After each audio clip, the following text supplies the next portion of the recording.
called Forms of Abundance by Lorelei Greenwood Jones. So I invite you to be the responsive and responsible congregation. Okay? So did you find it there? What is abundance? What do we call riches and bounty? Abundance is all around us. That we are alive is priceless. That we are loved is beyond worth. That we love others in turn fills our soul. The gifts of food that Mother Earth provides from her body, endless, renewing, generously feeding all. The gifts of spirit that our sacred source provides, freely and without need of recompense. Holy, Holy, holy. The friends and family surrounding us, our possessions, the homes that shelter us, all are forms of abundance. the seasons and tides forever circling, sunrises and Sunsets, the blessings of another day, in this are our gifted. Remember, too, to be grateful. Take time to thank the provider for your bounty. With gratitude, with thanks, with love do we fill our hearts. May you be forever blessed, remembering that even in times of scarcity, we are ever blessed. May we share what we have with those who have nothing and be agents of abundance. Very nice. So we have changed our order of service a little bit to accommodate some things, shall we say. So at this time, I'm going to ask Jay, we're going to start our live streaming at this point. We're not live streaming before because we feel like maybe the joys and concerns are a little too personal to be putting out into the universe. And just out of respect for that. And let's face it, most folks want to tune in and hear the sermon, right? Although they love your singing. There's no problem there. But I just want you to know that Jay's going to be starting our live streaming at this point. It will also be recorded and available every Tuesday when we have a recording. So if you don't see it today, you can see it then. And I'm speaking to those who are live streaming, watching. Hi. Wherever the camera is, I don't know. So it is my pleasure to invite Reverend Donna Smith to share her message today titled, The Matrix of Belonging. The image on the wall she found, I thought that was quite striking. A summary is provided on the front of your program. When done, Donna will lead a guided meditation with Jeff's music. His music is titled Entering the Quiet. So I ask you to welcome back to FOOF, Reverend Donna Smith.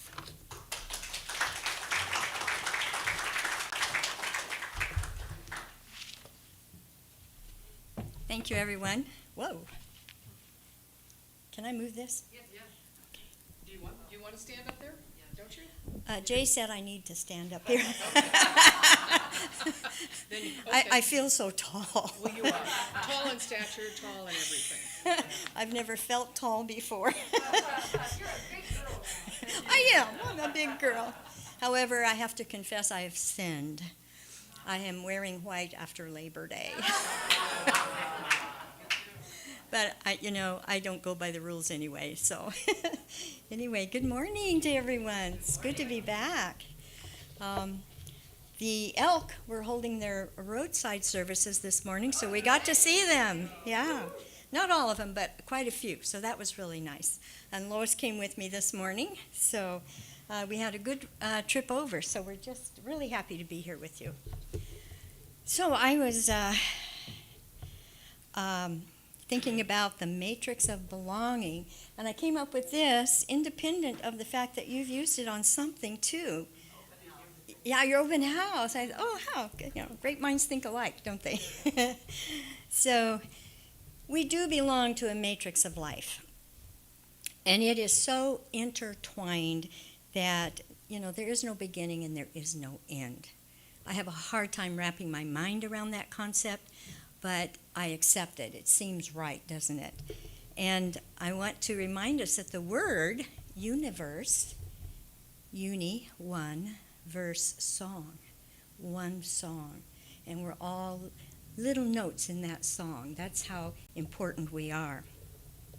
Now, if you think about it, how could you not be within the matrix of life? I mean, where would you go? Where would you be? I mean, there's nothing outside of life. So that in itself is kind of, proof that yes, there's only oneness. So let's start at the top. The matrix of belonging begins with the ultimate creator of all that is. You may call it whatever you want, God, creator, Ralph. It doesn't matter. The creator does not care what you call it. But there is no separation. The way that it's explained in so many texts that I read about our spiritual leaders is this essence that is life, consciousness, wanted to express itself, so it expanded itself into what we now call, most of us anyway, souls. But it is so connected that we are not separate from our Creator. Again, we cannot be.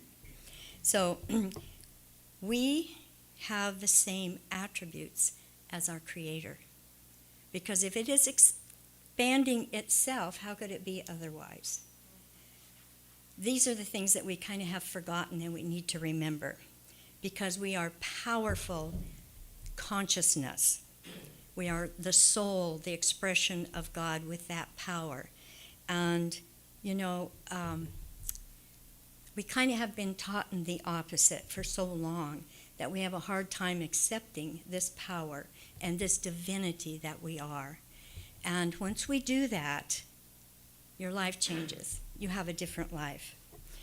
Now, the universe is a holographic universe.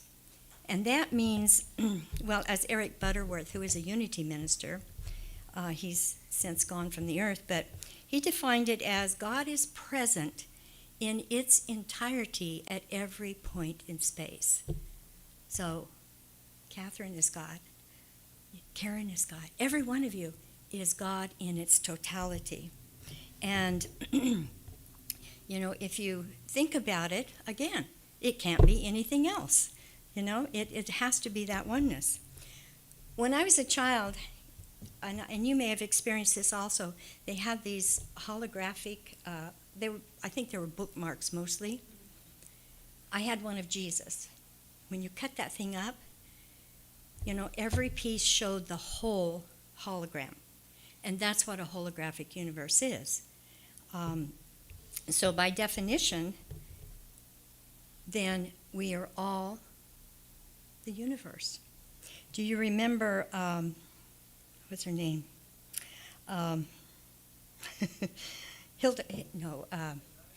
Hildegard, yeah. Yeah, is she the one that said, well, I'll get to that later. Anyway, but by definition, this is scientific. Holograms are virtual three-dimensional images created by the interference of light beams that reflect real physical objects. Holograms preserve the depth, parallax, and other properties of the original item. Jude Currivan, in her book called The Cosmic Hologram, in-formation at the center of the creation, gives us the science behind this theory. I'm not a scientist, so there were parts of it I didn't understand, but if you love the science, I would highly recommend her book. And but she says that this is a theory, the hologram theory, that is the whole cosmos that we know. And in her book she writes, "We've arrived at a point where, given the ubiquity of consciousness, it seems clear that asking who or what makes our universe is the wrong question. For progressively, our scientifically based understanding is showing that there is no real separation between maker and what's made. The appearance of such division is solely the perspective from which individuated aspects of consciousness may view their own holographic imagery. The eternal intelligence of cosmic mind, finds a finite expression through the dynamic co-creativity of the universe. Its existence, experience, evolution, and eventual demise is as a unified and non-locally cognizant entity, one of the infinite such expressions of the oneness of all that is, has ever been, and ever will be. She continues, thus, each of us is a microcosmic and unique expression playing our own co-creative role in the unfolding of self-awareness, of the consciousness of our finite universe, and ultimately of the infinite cosmos. While this has historically been seen solely as a religious, or more correctly, a spiritual perception, this limitation is no longer the case. Instead, the emergent viewpoint of the cosmic hologram that scientific discoveries are increasingly revealing arrives at the same conclusion. God isn't out there, a creator of the universe and its creations. Instead, the greatest breakthrough we may make as human beings in the 21st century is to recognize that we and everything that we call reality in all dimensions and realms of existence are God, or whatever term we choose for the infinity of cosmic mind, and that we are the microcosmic co-creators of its ineffable reality. In unity, we call that the absolute realm. That is the realm of no change. That is the realm of omnipotence, omnipresence, and omniscience. That's who we are. That's who we are. And we are those powerful co-creators with Ralph, God, whoever you want to call it, right? Yeah, and so now we also call the realm of change the relative realm. And the relative realm is, just as I said, the realm of change. So our bodies change, don't they? I think we can all agree on that. Yeah, sometimes too fast, right? But this is a temporary creation. But we have to remember it is our creation. And we can miscreate, and I guess the way I put it is, and do things that are not life-enhancing, or we can co-create and create those things that are very life-enhancing. And so, but in the relative realm, everything changes. And that's why in her quote that I just read, where she said, that it talks about the limitation that is no longer the case when the changing will disappear. That will happen. That will happen eventually. But that's okay. Forms come and go. That's what it's all about. Eckhart Tolle describes us as little pieces of consciousness just coming in and out of form. And it's really that simple. We make decisions. Oh, I'm going to come back now as a man, or I'm going to come back, as a woman, or whatever. Those are those co-creative agreements that we make with ourselves. And because of free will, we can come back and do and be anything we want. And if you're not aware of that, you tend to think, oh gosh, here I am as this, and I really want to be that. And then, of course, you suffer because you're not looking at yourself with the love and the honor that you should be looking at yourself as this wonderful being of power. And, that's what I call leading to, when you don't look at that, you feel unworthy, and that leads to all kinds of trouble, doesn't it? Yeah, unhappiness, sadness, and things that happen. So that is, for me, like the top level, okay, the absolute realm. Then there's the soul level, and we develop, if you believe this, and you don't have to believe anything I say, actually, but we develop these soul groups, and we decide as a group to come down, I'm going to say come down into the earth realm, the relative realm, to have an experience. And any time you meet anybody, like you're all in my soul group, okay, because we're here together. Your soul group could include somebody that you passed on the street for a moment but looked you in the eyes and something happened there. And that something may change your life. You don't know. But so our soul groups are big. You know, unless you're a hermit living in a cave or something like that, you have a lot of people that have decided to come here with you to help each other learn and grow. I don't know if you're familiar with Dr. Michael Newton. His books are Destiny of the Soul and Journey of the Soul. Dr. Brian Weiss, two of his books are Many Lives, Many Masters, and Same Soul, Many Bodies. Those are wonderful books, but when you read that, they both started out not even believing in reincarnation, separately actually, independent of each other. Their patients showed them that they weren't going back to childhood, they were going back to another life. And so it changed the way they looked at life also. But these patients, independent of each other, even independent of the doctors they were going to, were describing this in very, very similar terms. And so that's what changed their view on reincarnation. But our soul groups are groups that come together, again, to help each other.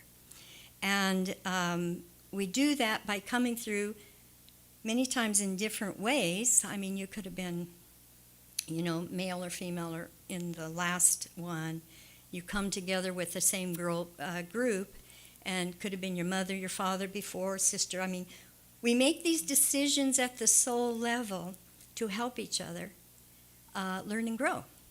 And what happens when we come down here, we forget that. And so the learning really begins. But once you can become more aware of, you know, what your purpose is here, that's when we can really help each other. We help each other through these groups that we're doing right now, and being together and learning together. And so that's what makes this experience, even though it's a changing experience, it will disappear, but they're rich. It's rich in our experiences and our learning to love and be that oneness that we are. So here's my quote that I had forgotten previously. And this is from Julian of Norwich. Yeah. She wrote in her Revelations of Divine Love, "And in this he showed me a little thing, the quantity of a hazelnut, lying in the palm of my hand, as it seemed. And it was as round as any ball. I looked upon it with the eye of my understanding and thought, what may this be? And it was answered generally thus, it is all that is made. I marveled how it might last, for I thought it might suddenly have fallen to nothing for littleness. And I was answered in my understanding, it lasts and ever shall, for God loves it. And so have all things their beginning by the love of God. In this little thing I saw three properties. The first is that God made it, the second that God loves it, and the third that God keeps it." So that is, in essence, our absolute realm. Now there is creation, our soul, and then the transcendent universe. The holographic universe means that each one of us is so important. As I said before, we are so important that the cosmos cannot exist without you. I don't know how that makes you feel, but I think that makes me feel really good, really good. Because it says that we are being cared for with such love that we can't even comprehend it. And then there's just ourselves. Here I am going to repeat our opening words for this morning because I think they're so important, from Brené Brown. True belonging is the spiritual practice of believing in and belonging to yourself so deeply that you can share your most authentic self with the world and find sacredness in both being a part of something and standing alone in the wilderness. True belonging doesn't require you to change who you are. It requires you to be who you are. And does that not imply that we love ourselves? Do we really love ourselves? And I think that's a question we all need to ask ourselves, because I've counseled people that said, oh yes, I love myself. And then I hear them putting themselves down. So we have to really go deep and ask ourselves that question. And why would I not love myself? It's very, very important. It reminds me of the quote from the Bible of Jesus. You know, love thy God with all your heart, but also love thy neighbor as yourself. That implies that you love yourself. And that's why we have wars and everything, because number one, we don't love ourselves, we feel unworthy, and then we don't love others that same way. Wars, all of those kinds of things. So we're also, besides being a part of creation itself, the transcendent universe, and ourselves, we're part of a certain gender, a race or ethnic group. We have our families that we're part of. We have our groups of friends, communities and neighborhoods, religious faiths and ways of life that we've chosen, but also Mother Earth. I mean, we cannot be here without Mother Earth's sustenance, her unconditional love, okay, and all the things that she does for us, because she is a living entity that supports us as part of her children. I like to look at it, because that's what we are. We're children. So there is only belonging and oneness. And I think when we bring that to our awareness more and more, it changes our whole form of actions, our thoughts, our words that we speak, because we can hold that reverence not only for ourselves but to the others in front of us. However, as I look at the world today, you know, it's kind of easy to see some of the separation, isn't it, right now? And the trials that we are under. We just still coming out of COVID, but COVID separated us greatly. And that was devastating, because we are not beings of separated, entities. We are oneness. So it has caused a lot of feelings of unworthiness. It has increased suicides. It has done a lot of things that, as we look at these things and realize what's happening, then we can use our wisdom to help reverse that. And so, as I said before, unworthiness. Number one in my book for why we don't feel loved. And so many of us have been brought up. This is not a judgment. This is our learning process as a humanity, that we go through these things and learn from them. But so many have been brought up to, to think that they're sinners, not good enough.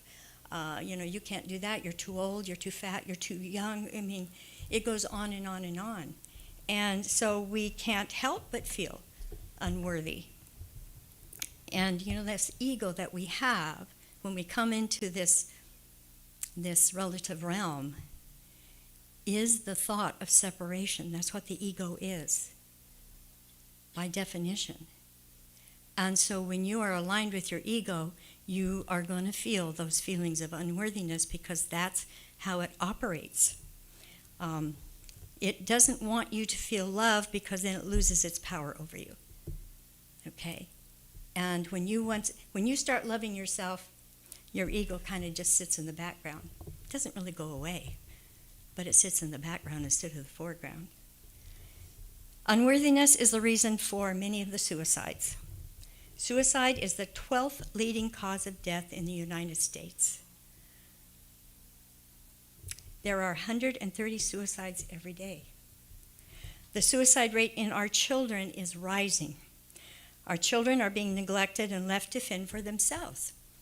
There's so much pressure on materialism. Mom and dad both are working, and the children are left to fend for themselves.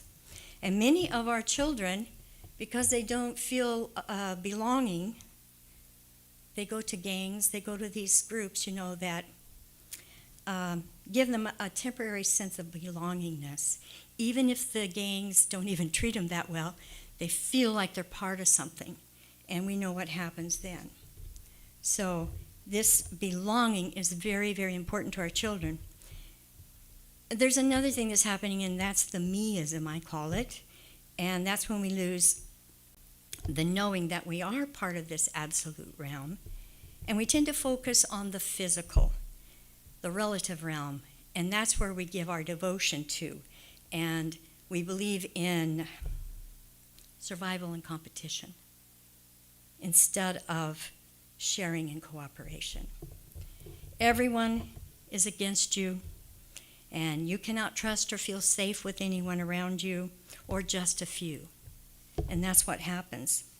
So, you are out for only yourself, and you will do anything to get what you want, and you don't really care about the other person. So it has become your God, so to speak, materialism. There's this parable I love. You may have heard it, but it's a wonderful one. And it's the long spoons. It's a folklore that's been in many, many cultures. And it's told a little bit differently, but it's all right. There are these two versions. One is, it's a banquet. One is in heaven and one is in hell. And so this guy comes up to St. Peter, and St. Peter says, you want to go to hell or you want to go to heaven? And he says, well, let me see what the difference is.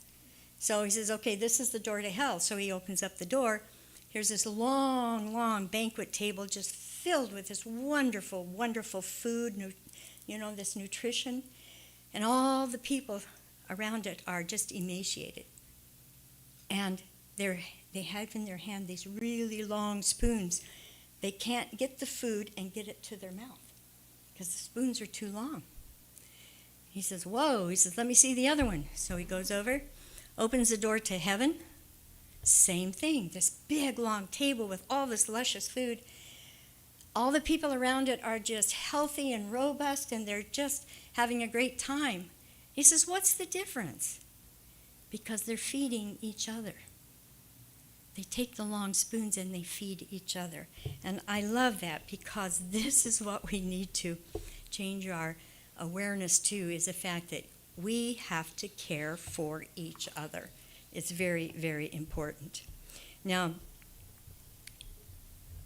the wonderful parable about the spoons reminds us of our oneness and encourages the nurturing of others as means of nurturing ourselves. Again, we are one. And it also is kind of a reminder of the golden rule. Do unto others as you would have them do unto you. And so, in the first parable, that group perishes because of what I call meism. But they're only caring about themselves, and that cannot sustain life. But the other ones thrived because they were helping sustain life. Another thing that happens is projection. So when you are in a consciousness of fear, you will not take responsibility for the thoughts, actions, and words that you express. Okay? You project the blame onto other people. All of your ills are somebody else's fault. Okay? And this, of course, does not, foster a sense of belonging, does it? But separatism. It's your fault that I'm having all these problems. And the reason you do this is because it is too painful for you to take responsibility for the guilt that you feel about your actions, your thoughts, and your words. Okay? So this is your ego again telling you it can't be your fault, because if you realize that it is your fault and you take responsibility, again, the ego loses its power over you. So your ego is very clever at saying, well, if you feel that bad, it must be their fault. Really, that's how it actually works. In fact, that's the You've heard of the Course in Miracles? That's the main gist of the Course in Miracles. Your guilt projected upon another. So, in reality, this is kind of where we are right now, isn't it? I mean, you look out there and there's so much, blaming going on. I mean, in all of the different aspects of our beingness, especially the political realm. But this is what is happening. We feel so unworthy and so guilty about some of the things we've done that we project it onto others. The problem is, deep within your true essence, you know the truth. It doesn't work. And even though you can say it's someone else's fault, you do not feel better. Because deep within you, whether you're aware of it or not, you know the truth. So, but the really good thing about all of this is, as much as it looks like that's what's happening, the majority of what's happening is not being revealed to us. We're just seeing that part. And I think I've shared this with you before. We need to see that so that it can be healed. So these things that are coming up are showing us the lessons that we need to see and the things that we need to heal in order to be happy and to feel that wholeness and to start loving and caring for each other again. So it really is a good thing to see this. And the chaos will subside and we will move into a higher paradigm that is more caring. Now there are many more, let's put it that way, light beings coming into, piercing the veil and coming into our reality right now. They've been given permission to do this because we really need some help right now. And there are so many people on our planet raising their consciousness and realizing all of these things that we need each other in order to survive. And even Mother Earth is helping us, raising her frequency, her vibration, in order for us to help us, move from third dimension into fifth dimension. And the fourth dimension is that transition process that's helping us go to the fifth. And in the fifth dimension, you will find love. You will find caring. And that's what is happening right now. There's an African Ubuntu saying that says, "I am because you are." Archbishop Desmond Tutu describes Ubuntu as Africans have a thing called Ubuntu. It is about the essence of being human. It is part of the gift that Africa will give the world. It embraces hospitality, caring about others, being willing to go the extra mile for the sake of another. We believe that a person is a person through other persons, that my humanity is caught up, bound up inextricably with yours. When I dehumanize you, I inexorably dehumanize myself. The solitary human being is a contradiction in terms, he says. Therefore, you seek to work for the common good because your humanity comes into its own in community and in belonging. So community and belonging are so very important. And the thing about this is, as we think back to what Brene Brown said,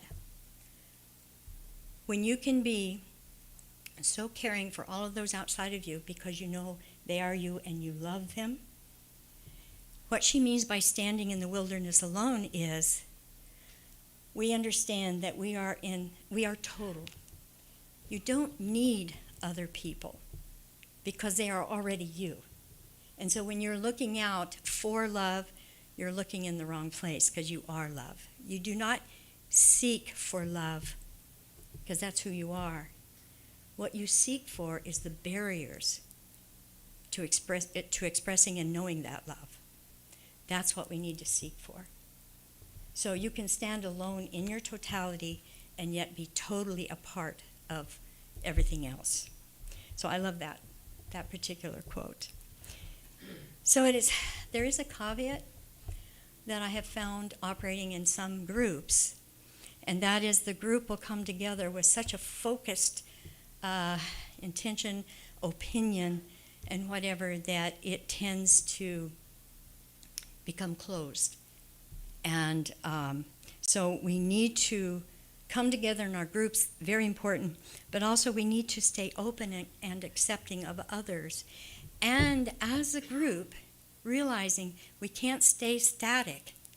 As a group, we are beings of evolution. That's what we are. So our group beliefs or intentions, whatever it is they are also evolutionary. So we need to move and be able to learn and grow with that instead of this is the way it is. Because it's not the way it is. It might have been the way it was. It's not the way it is. It will change. So that's the only caveat, because I think groups are very important. Community, our neighborhoods, everything is very important. So we are here to support each other through cooperation. Survival of the fittest and competition have been shown to be not true for our health and our humanity. And it was actually not even proven ever in the beginning. It was just accepted by everyone. There's no proof of the survival of the fittest theories that we've operated under. So now we are seeing these things and changing our views towards cooperation. Now I know that it appears painful sometimes because we are in the midst of this chaos and this transformation. But again, all that is happening today is so we can be healed. When we look at it as that, for me, I'm going to say it truly helps me through this, because we need to look at it, we need to process it, we need to use our wisdom in order to heal it. So these are actually opportunities for us. And again, it can be painful, but we need to do that as we move ourselves into the fifth dimension. And the things that are impeding this right now are going to go away because the lower vibrations cannot survive in the higher ones, and we're moving to the higher ones. So I want to share with you a quote from The Way of Mastery, which I kind of already did. It says, "I am already that which I seek. I need only allow it to guide me. While this body lasts, I will allow it to be a communication device that extends the treasure of perfect love, perfect safety, and perfect peace to all who enter my house." And that means your beingness, your individuated essence. And I love that one. So I want to leave the sermon with that. And now I invite you to join me in some meditation.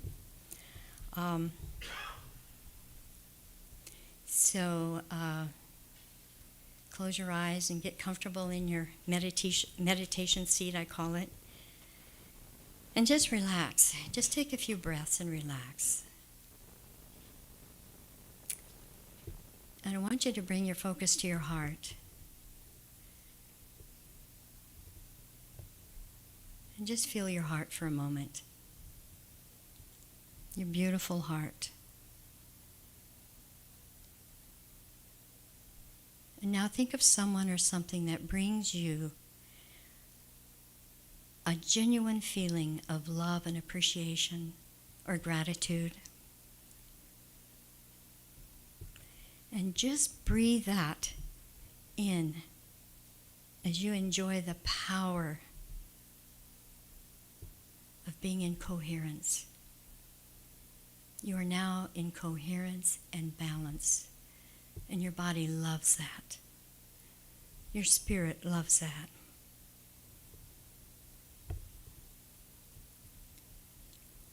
And so in this place of balance, I want to share with you a breathing exercise.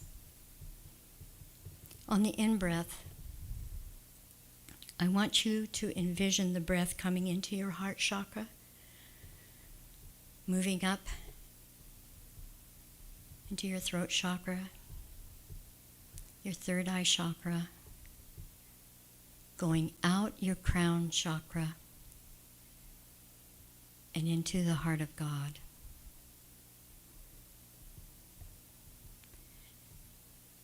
And on your out breath, as you absorb the perfection of God,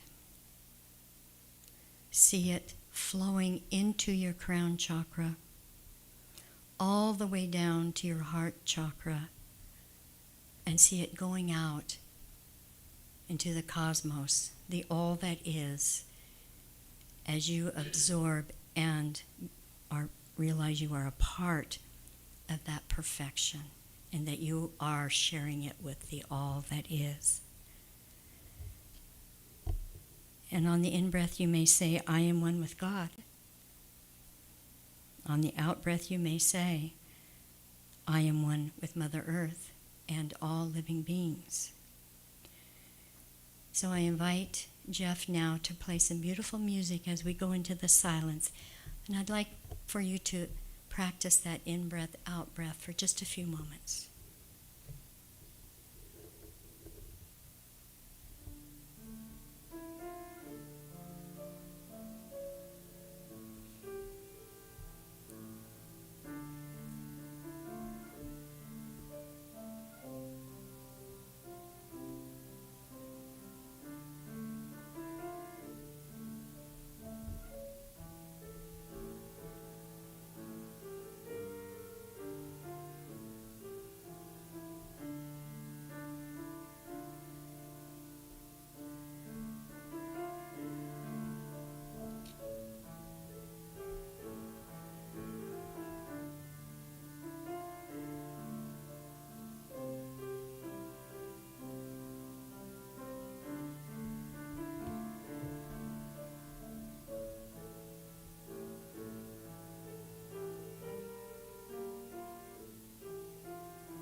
So let's bring our awareness back into our space here.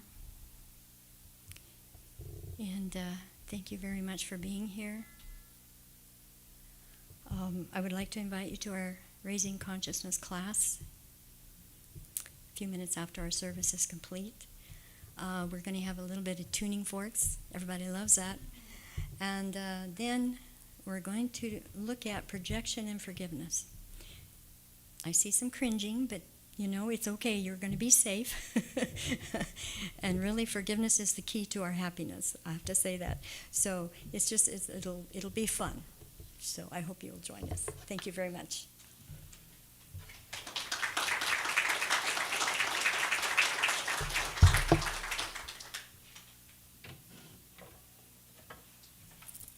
Thank you, Donna, and thank you, Jeff, for your music. It's always a highlight when we get to hear you play and hear a wonderful message. So thank you very much.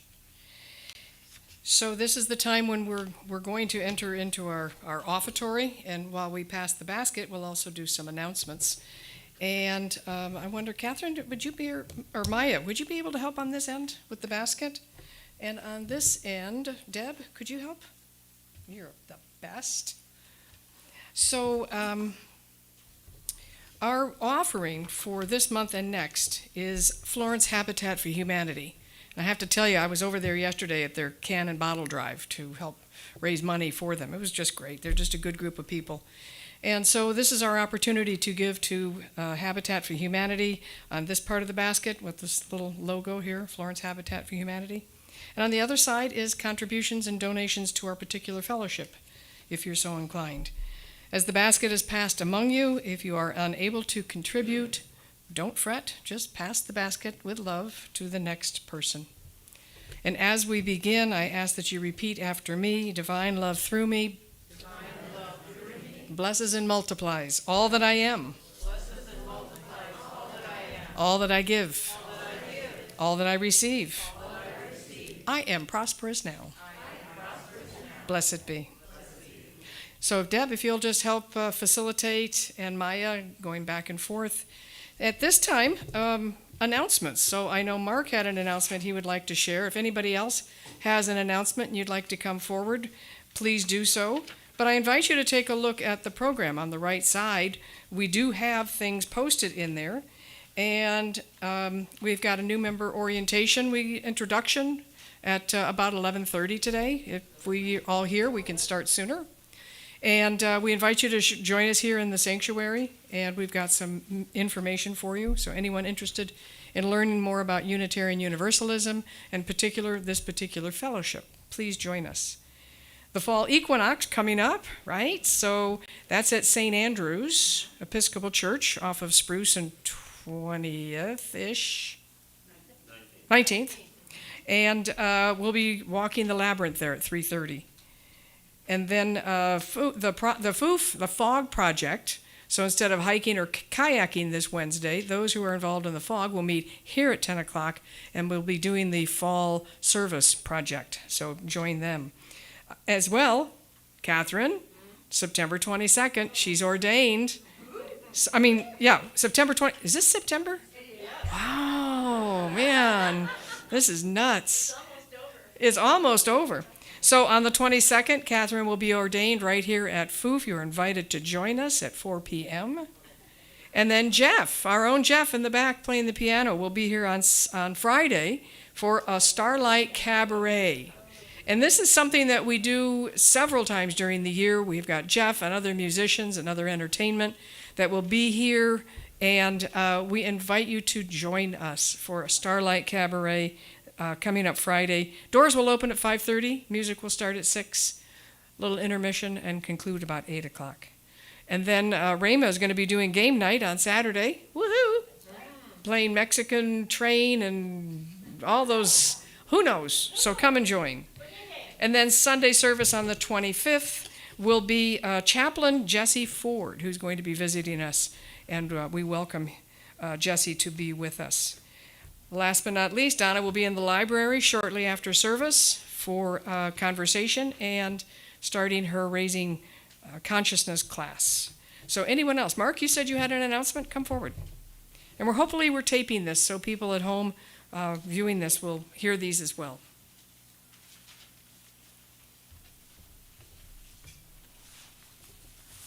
So this morning somebody told me I didn't have enough buttons on my hat. And, then I opened my jacket, and I'm open to suggestions, but I might have to start putting them on my mask.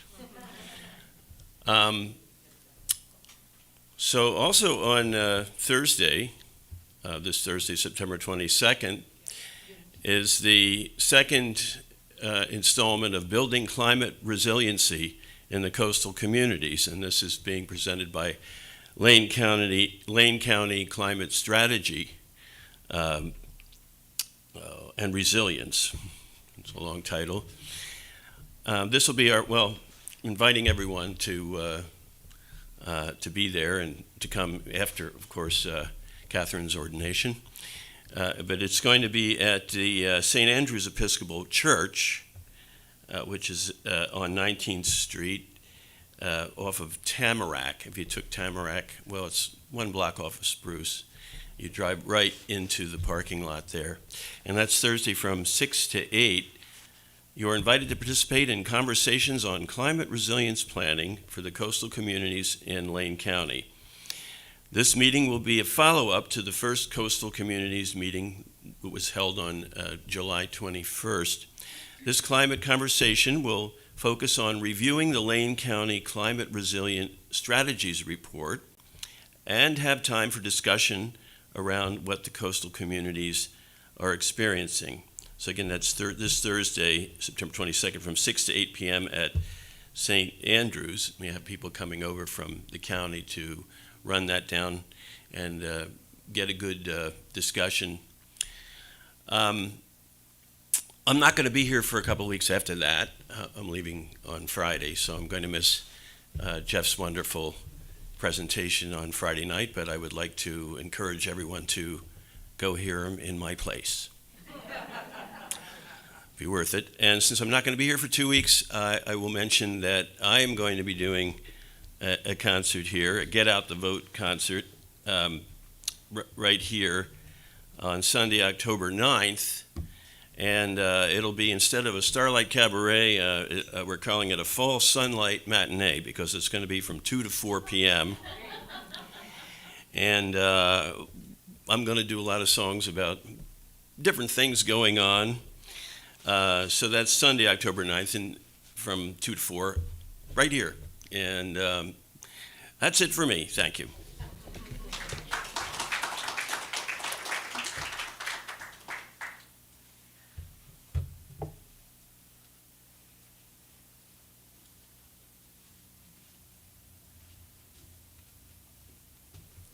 Good morning. I'm Carol Lorraine, and I'm here to invite you to a special mandala circle this Saturday. And interestingly, I was guided to call the new series of mandala circles co-creation circles for unity. And we're going to use the theme of belonging this Saturday. So Donna's and all of the wonderful talks we've already had this month will be incorporated into you being able to draw a circle drawing of belonging for yourself. So it'll be a symbol for yourself and of what belonging is for you.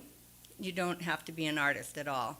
This is an intuitive, creative process. So it's on Zoom right now, 10 to 1. And if you're interested, you can see me after the service. I'll give you more information. Love to have you join us. Thanks. Thank you, everyone, for your announcements. And I also want to thank you for your spiritual practice of giving. Your contributions are received truly in grateful appreciation. I invite Catherine to come forward to extinguish the flame in our chalice. These words come from John O'Donohue. There is a lovely balance at the heart of our nature. Each of us is utterly unique, and yet we live in the most intimate kinship with everyone and everything else. Its more profound intention is the awakening of the great belonging, which embraces everything. Our hunger to belong is the desire to awaken this hidden affinity. Then we know that we are not outsiders cut off from everything, but rather participants at the heart of creation. Blessings. So we have reached the end of our Sunday service. We thank you for being with us. We're going to sing our peace song now. The words are on the back of the program, and you are invited to create a big circle around all the chairs. If you can, we lock arms or hold hands wherever you feel comfortable. Just gather in a big circle, and we're going to sing our peace song. If you don't know the words or the lyrics, don't worry. It'll be just fine. Just go along with whoever's near you, okay? So let's tighten up that circle. And I think we're good. We're just waiting for a couple more. Scooch down, scooch around. Here we go. Look good. We're ready, Jeff.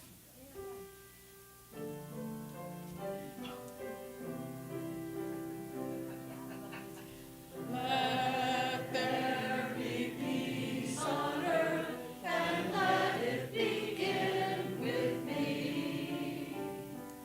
Let there be peace on earth, the peace that was meant to be, with love as our center.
So you're welcome to join us in our cafe for fellowship and coffee and other light refreshments. We're going to